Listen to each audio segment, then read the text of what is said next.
Hey guys, we're gonna do a quick battery change on this Nixon watch. Hope you can see it.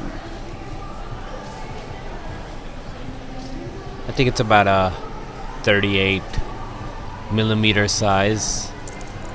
Decent watch. So what we're gonna do is we're gonna take the band apart using a pin remover. It's quite simple. Seems pretty balanced. Take one of these. These are used for removing the pins without damaging the surface. This one's pointing down here this way, so I'm going to hammer from this side to this side. So always hammer here first, wherever the pointer is, whatever the marker is. I'm just gonna make sure that I can hit any of these as long as the band's coming apart.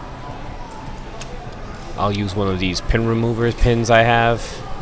You can find these online. These are very cheap. I'm gonna use one of these hammers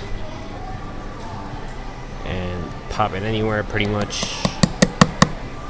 Simple. Just one or two taps. The pin pops out. This is how simple it is. Make sure you don't lose that because you're gonna need it to put it back again. So now these Nixon watches, they come up with a little weird shaped backs. Although you guys might need to have a particular type of wrench, this wrench has a pointy for these holes. Look, these need to sit in here before you are able to do it. So this one needs a much smaller size. I'm gonna make it tighter to make sure that this fits on both ends. I'm putting it down here on this one. Well, still needs to be smaller. Okay, so much more tighter, and this should fit. So it sits right in there. Look, one side and the other side. Now I'm gonna make sure it's tightened, and anti-clockwise should do the trick. So now I'm just gonna use my thumbs. Now see, this gasket, it seems like it's very dry, and this could determine the water damage the next time you use it. So I would recommend you put this back on again. And there's a few tricks that you can use in order to make sure that this stays in shape and in its place, because if it's slightly off and you're taking a shower, or you're in the pool, or you're washing your hands and the water seeps through, that's pretty much, the watch is pretty much done at that point. So this is very simple. This is a 377. There's this metal piece right here, the bar that holds the battery down. You don't even need a tool for this. All you need is just slide it with the most delicate minimum effort that you can apply onto this. It's gonna pop right out. Look, all I did was just slide it back. Now this is a 377. We're gonna need that battery here. We have a Sony battery, so I'm gonna use this one. I prefer Swiss batteries over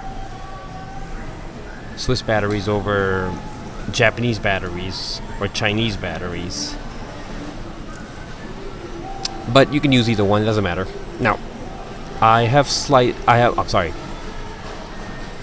just placed the battery right on top. I haven't moved it, I haven't touched it, I haven't forced my way to it, but I'm just gonna keep my thumb on top and I'm gonna slide it again. See, I'm not using any tools here. Just like that. I slid it back, pushed it down, and I left it, and it's holding it down tight now. So that means that's good, that's taken care of. Now the gasket. Okay. Look at this gasket right here. I'm going to place that right on top. And I'm going to make sure that it stays on top. You can use petroleum jelly or some sort of lubricant that basically makes sure that the gasket will not move when you move the bag. When you place it on top, sometimes it slides away, but this is not gonna do that. So I just placed it right where it belongs, and I'm gonna tighten this just like that with my thumbs as tight as possible. And then I'm gonna use this wrench again. I'm gonna tighten it. That's pretty tight. That's good. Yeah, and that's pretty much it. I'm gonna see where the arrow's pointing at. This is going on top, so the pin's gonna come from this end going back in here. So I'm gonna take the pin. You don't need to use too much force when you put the pin back in. Just slide it in right just like that, and use a flat surface, hammer it back in, and that's how it's done.